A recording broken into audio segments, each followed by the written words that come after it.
buenos días, tardes, noches. Mi nombre es Omar, la voz del horror cósmico. En este audiolibro les vengo presentando El horror en arcilla, de Howard Phillips Lovecraft. La cosa más misericordiosa en el mundo, creo yo, es la imposibilidad que tiene la mente humana para correlacionar todo lo que ella contiene. Vivimos en una isla de plácida ignorancia en medio de los negros océanos del infinito, y no fuimos destinados a llegar mucho más allá de esta. Las ciencias, cada una moviéndose en su propia dirección, hasta ahora nos han dañado poco, pero algún día la combinación de los conocimientos disociados nos abrirá tales panoramas aterradores de la realidad y de nuestra frágil posición en ella, que habremos de enloquecer ante la revelación, o bien de huir de la luz hacia la paz y seguridad de un nuevo oscurantismo. Los teósofos han especulado acerca de la asombrosa grandeza del ciclo cósmico, en el cual nuestro mundo y la especie humana solo son incidentes transitorios. Han sugerido la existencia de extraños sobrevivientes, en términos que helarían la sangre si no estuvieran enmascarados por un sensible optimismo. Pero no se debe a su forma que el solo atisbo de esas eras prohibidas me haga sentir un escalofrío cuando pienso en ello, y me trastorne al soñarlo. Como todos los atisbos espantosos a la verdad, ocurrió por una accidental combinación de factores inconexos. En este caso, de un viejo artículo de periódico y de las notas de un profesor muerto. Espero que nadie logre hacer esta vinculación. Ciertamente, si sobrevivo, de manera consciente jamás aportaré un eslabón a tan horrenda cadena. Creo que el profesor también intentó mantener el silencio respecto de la parte que él conocía, y que hubiera destruido sus notas si la súbita muerte no lo hubiese sorprendido. Supe del asunto por primera vez en el invierno de 1926 al 27, a raíz de la muerte de mi tío abuelo George Gamel Angel, profesor emérito de lenguas semíticas en la Universidad de Brown, en Providence, Rhode Island. El profesor era reconocido como una autoridad en inscripciones antiguas y, con frecuencia, lo consultaban los directores de importantes museos, de tal manera que su muerte, a la edad de 92 años, puede ser recordada por muchas personas. A nivel local, el interés se vio intensificado por la naturaleza poco clara de la causa de su muerte. El profesor sufrió un infarto mientras regresaba del barco en Newport, desplomándose de súbito, como dijeran los testigos, luego de que lo empujara un negro con pinta de marinero, quien había salido de una de las oscuras y extrañas plazoletas ubicadas en la pronunciada colina, y que resultan ser un atajo del puerto a la casa del fallecido en William Street. Los médicos no encontraron ningún desorden visible, pero concluyeron perplejos, tras debatir el caso entre ellos, que alguna desconocida lesión del corazón resentida por el rápido ascenso de un hombre tan viejo por una colina empinada fue la responsable de aquel final. En ese momento, yo no vi razón alguna para estar en desacuerdo con ese dictamen, pero, a últimas fechas, pienso que hay que cuestionarlo, hay que dudar de este por completo. Como heredero y albacea de mi tío abuelo, pues murió viudo y sin hijos, se esperaba que yo revisara sus papeles con cierto rigor y para este propósito mudé su colección completa de archivos y caja hasta mi casa, en Boston. Mucho del material que clasifiqué sería publicado más tarde por la Sociedad Arqueológica Estadounidense, pero había una caja que me pareció desconcertante en extremo y por la cual sentía una gran aversión, en particular ante la idea de mostrarla a los ojos de alguien más. Estaba cerrada y no encontré la llave, hasta que se me ocurrió examinar el llavero personal que el profesor llevaba en su bolsillo. En efecto, ahí estaba, y tuve éxito en abrir la caja, pero cuando lo hice, descubrí que ahora me enfrentaba a una barrera más grande y cerrada más herméticamente. Porque, ¿qué podía significar el raro bajorrelieve de arcilla y las inscripciones, palabrería y cortes inconexos con los que me encontré? Se había hecho mi tío, en su edad avanzada más crédulo de las imposturas más evidentes. Decidí buscar al excéntrico escultor responsable de la aparente perturbación de la tranquilidad mental de un anciano. El bajorrelieve era un tosco rectángulo de menos de 2,5 centímetros de espesor y con un perímetro total de 12 por 15 centímetros. Su origen era moderno. Era obvio. No obstante, el aire de sus diseños sugería que estaban muy alejados de ser actuales porque, aun cuando los caprichos del cubismo y el futurismo son muchos e irracionales, a menudo no reproducen esa críptica regularidad que subyace en la escritura prehistórica. Y, con certeza, la mayor parte de estos trazos parecía pertenecer a algún tipo de escritura, aunque mi memoria fallaba por completo en identificar este tipo en particular, y tampoco me daba un mínimo de indicio de su remota pertenencia, ni cotejando la mayoría de las notas y colecciones de mi tío. Sobre estos aparentes jeroglíficos destacaba una figura de evidente intención artística, empero su ejecución impresionista impedía darse una clara idea de su naturaleza. Aparentaba ser una especie de monstruo o un símbolo que representaba un monstruo, de una forma que solo una imaginación enferma podía concebir. Si digo que mi imaginación, un tanto extravagante, formaba imágenes simultáneas de un pulpo, un dragón y una criatura humana. No me alejaría de la esencia de esa cosa. Una cabeza octopoide con tentáculos coronaba un cuerpo grotesco y escamoso con alas rudimentarias. Pero era el perfil general de todo el conjunto de lo que le hacía tan impresionantemente aterrador. Tras la figura había una vaga sugerencia de arquitectura como fondo. Las notas que acompañaban esta rareza provenían no solo de un cúmulo de recortes de periódicos, sino de la mano reciente del profesor Angel, quien no había hecho ni el menor intento por darle un sentido literario. Lo que parecía ser el documento principal llevaba el encabezado: culto a Cthulhu, en letras de molde muy bien escritas para evitar la lectura equivocada de una palabra tan desconocida. Este manuscrito se dividía en dos secciones.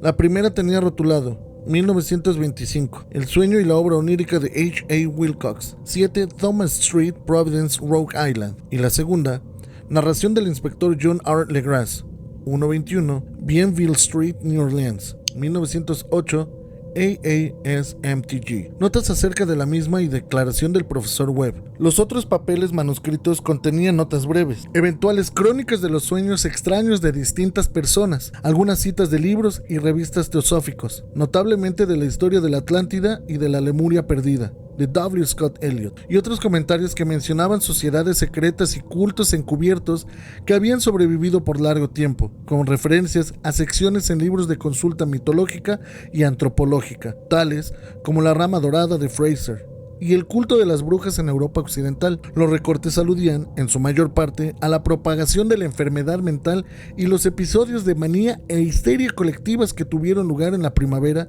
de 1925. La primera parte del manuscrito principal hablaba de un relato muy particular. Parece que el 1 de marzo de 1925, un hombre joven, delgado y de tez morena, con aspecto neurótico y arrebatado, visitó al profesor Angel llevando el singular bajorrelieve de arcilla, el cual estaba excesivamente húmedo y fresco en aquel entonces. Su tarjeta de presentación ostentaba el nombre de Henry Anthony Wilcox, y mi tío lo identificó como el hijo más joven de una excelente familia a la que conocía un poco, quien recientemente había estudiado escultura en la Escuela de Diseño de Rhode Island y vivía de manera independiente en el edificio Fleur de Lis, cercano a la institución. Wilcox era un joven precoz, de conocido genio, pero muy excéntrico, y desde su niñez había llamado la atención debido a las historias extrañas y sueños inusuales que tenía por costumbre relatar. Se clasificaba a sí mismo como físicamente hipersensible. Si bien la gente seria de la antigua ciudad comercial lo tildaba de solo singular, sin relacionarse mucho con sus congéneres, se fue apartando de la visibilidad en la sociedad de manera gradual y solo resultaba conocido para un grupo pequeño de estetas de otras ciudades. Incluso, el Club de Arte de Providence, preocupado por preservar su conservadurismo, lo había considerado un caso perdido. El manuscrito del profesor se concentraba en la vista del escultor, quien de manera abrupta había solicitado el beneficio de los conocimientos arqueológicos de su anfitrión para que identificara los jeroglíficos del bajorrelieve. Hablaba afectadamente y como un soñador, lo que detonaba en una pose estudiada y una simpatía fingida, y mi tío mostró algo de agudeza en su respuesta, dado que la evidente frescura de la tablilla tenía que ver con todo menos con la arqueología. La réplica del joven Wilcox, que impresionó a mi tío lo suficiente como para que la recordara y registrara palabra por palabra, fue de un corte fantásticamente poético, y debió ser una buena muestra representativa de toda su conversación, que yo ahora considero muy característica de él. Le contestó: es nueva, de hecho, porque yo la hice anoche al soñar con extrañas ciudades, y los sueños son más antiguos que la melancólica Tiro, o la taciturna Esfinge, o la Babilonia ceñida de jardines. Fue entonces cuando comenzó a contar una historia inconexa que, de pronto, despertó un recuerdo profundamente dormido y se ganó el interés inalterable de mi tío.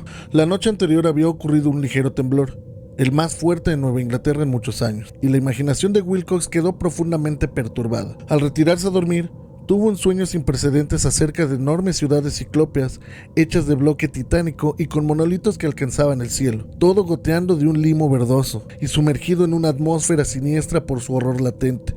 Las paredes y columnas estaban cubiertas de jeroglíficos, y, desde algún indeterminado punto más abajo, había llegado una voz que no era una voz, sino una sensación caótica que solo la imaginación podía transmutar en sonido, pero que él intentó expresar con el casi impronunciable aglutinamiento de las letras Cthulhu Tagn. Ese fárrago verbal fue la clave del recuerdo que emocionó e inquietó al profesor Angel. Interrogó al narrador con precisión científica y estudió la frenética intensidad del bajorrelieve en el que el joven, al despertarse de manera repentina, se había descubierto a sí mismo trabajando, helado y vestido solo con su pijama. Mi tío culpaba su vejez. Wilcox lo diría más tarde, por su lentitud en reconocer tanto los jeroglíficos como en el diseño de la imagen. Muchas de sus preguntas le parecieron al visitante extremadamente fuera de lugar, en especial aquellas que trataban de conectarlo con sociedades o cultos inusuales.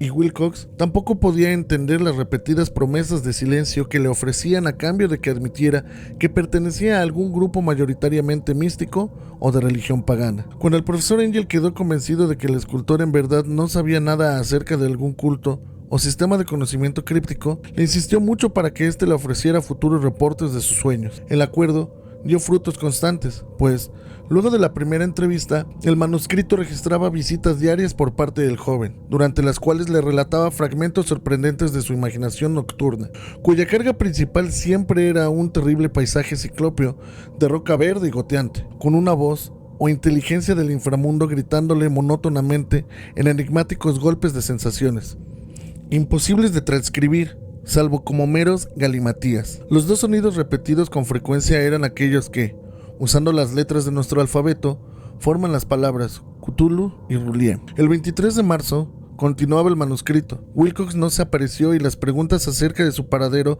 revelaron que lo había afectado una extraña fiebre y que alguien lo había llevado a casa de su familia, en Waterman Street. Había gritado por la noche, despertando a varios artistas en el edificio, y desde entonces solo manifestaba una alternancia de inconsistencia y delirios. Mi tío telefoneó a la familia de inmediato y a partir de ese momento mantuvo una atenta vigilancia del caso, llamando a menudo a la oficina que el Dr. Toby tenía en Tyre Street, una vez que mi tío supo que era él quien estaba a cargo del caso. Parecía que la mente febril del joven estaba enfocada en cosas extrañas, y el doctor se encogía de hombros cada vez que hablaba de ellas. No solo repetía una y otra vez lo que había soñado con anterioridad, sino que hablaba de una cosa gigantesca, de kilómetros de altura, y que caminaba o se movía pesadamente en aquel lugar. En ningún momento el joven describió en su totalidad este objeto, pero sus ocasionales palabras frenéticas, tal como se las repitió al Dr. Toby, convencieron al profesor de que debía ser algo idéntico a la monstruosidad sin nombre que buscara representar en lo que había esculpido mientras dormía. La referencia a este objeto, añadió el doctor, invariablemente que era un preludio a la caída del joven en aquel letargo. Por extraño que parezca, su temperatura no estaba muy por encima de lo normal, pero, por otro lado, aquella condición era tal que asemejaba una fiebre en lugar de un desorden mental. El 2 de abril, alrededor de las 3 de la tarde, de manera repentina, cesó todo indicio del padecimiento de Wilcox. Se sentó muy erguido en la cama, sorprendido de encontrarse en casa, y por completo ignorante de lo que había sucedido, en sus sueños o en la realidad, desde la noche del 22 de marzo. Al ser dado de alta por su médico, regresó a sus aposentos pasados 3 días. En su recuperada salud, al profesor Angel ya no le fue de ayuda alguna. Todos los rastros de sus sueños extraños se desvanecieron cuando se recuperó, y mi tío dejó de llevar registro de sus figuraciones nocturnas luego de una semana de recuentos estériles y sin sentido acerca de visiones por completo habituales. Aquí terminaba la primera parte del manuscrito, pero las referencias a ciertas notas desperdigadas me daban mucho material para pensar, tanto, de hecho, que solo el arraigado escepticismo que daba forma a mi filosofía por aquel entonces podía explicar mi continua desconfianza hacia el artista. Las anotaciones en cuestión fueron aquellas que describieron los sueños de varias personas durante el mismo periodo en el cual el joven Wilcox tuviera sus extrañas revelaciones. Mi tío, al parecer, instituyó con rapidez una prodigiosa red de averiguaciones entre casi todos los amigos a quien pudo cuestionar sin parecer impertinente, solicitando los reportes diarios de sus sueños y las fechas en las que visiones notables de algún tiempo remoto tuvieran lugar. Su petición provocó diferentes reacciones, pero las respuestas recibidas rebasaron la capacidad de cualquier hombre ordinario para procesarlas sin ayuda de un asistente. Esta correspondencia original no fue preservada, pero sus notas formaban un compendio riguroso y de verdad significativo al respecto. Se trataba de gente ordinaria, empresarios e integrantes de la sociedad, la tradicional sal de la tierra de Nueva Inglaterra, y los resultados casi en su totalidad fueron negativos, aunque aparecieron aquí y allá casos de impresiones nocturnas que generaban desasosiego, pero de modo indefinido, siempre entre el 23 de marzo y el 2 de abril, el periodo que duró el delirio del joven Wilcox. Al parecer, los científicos se vieron un poco más afectados, pues 4 casos de descripciones vagas sugieren vistazos fugaces a paisajes extraños, y, en un caso, se mencionaba un pavor a cierta cosa anormal. Fue de los artistas y poetas de quienes llegaron las respuestas pertinentes, y yo sé que el pánico se habría desatado si les hubiera sido posible a ellos comparar sus impresiones. Como estaban las cosas, sin tener sus cartas originales, yo sospechaba a medias que el compilador había hecho preguntas tendenciosas o que había editado la correspondencia para corroborar lo que él, de manera inconsciente, se había propuesto ver. Por eso, yo seguía presintiendo que Wilcox, de alguna manera sabedor de cierto antiguo dato que mi tío poseía, había inducido estas ideas en el veterano científico. Estas respuestas de los que estetas hablaban de una historia perturbadora. Del 28 de febrero al 2 de abril, un gran número de ellos había soñado cosas extrañas, con una intensidad inconmensurablemente más fuerte durante el periodo del delirio que sufrió el escultor. Más de una cuarta parte de aquellos que reportaron alguna cosa de interés daba cuenta de escenas y sonidos encontrados no muy disímiles de los que Wilcox había escrito, y alguno de los soñadores confesó un miedo profundo ante la gigantesca cosa sin nombre que era visible hacia el final del periodo. Un caso, mismo que la nota describe con énfasis, resultó muy triste.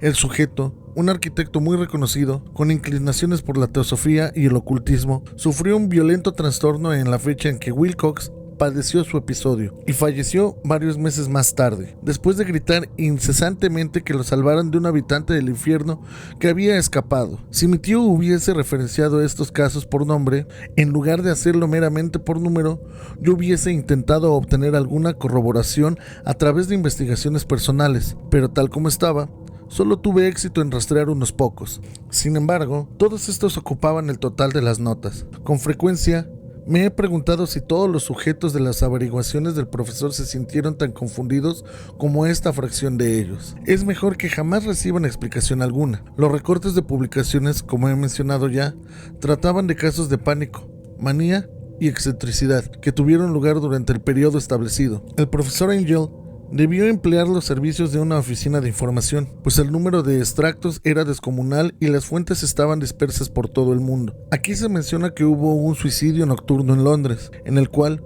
un durmiente había saltado por la ventana luego de proferir un grito pavoroso. De la misma manera, en otro recorte se lee una carta inconexa dirigida al editor de un periódico en América del Sur, en la cual un fanático deducía un futuro ominoso a partir de las visiones que él había tenido. Un comunicado en California describe a todos los integrantes de una colonia teosófica vistiendo algo parecido a túnicas blancas para alguna consumación gloriosa, la cual nunca llegó, mientras que fragmentos provenientes de la India hablaban con reservas acerca de una seria intranquilidad entre la población nativa en la madrugada del 22 al 23 de marzo. De igual manera, en el oeste de Irlanda, lleno de leyendas y rumores quiméricos, un pintor fantástico llamado Ardois Bonnot colgó un blasfemo paisaje onírico en el Salón de la Primavera de París en 1926. En fin, son tan numerosos los sucesos problemáticos que se registraron en los sanatorios para enfermos mentales que solo un milagro pudo evitar que la fraternidad médica notara extraños paralelismos y llegase a conclusiones desconcertantes. Así pues, se trataba en su totalidad de una colección inusual de recortes y, en estos días, apenas puedo creer el insensible racionalismo con el que lo hice a un lado. Para entonces, ya estaba convencido de que el joven Wilcox sabía de los asuntos más antiguos mencionados por el profesor.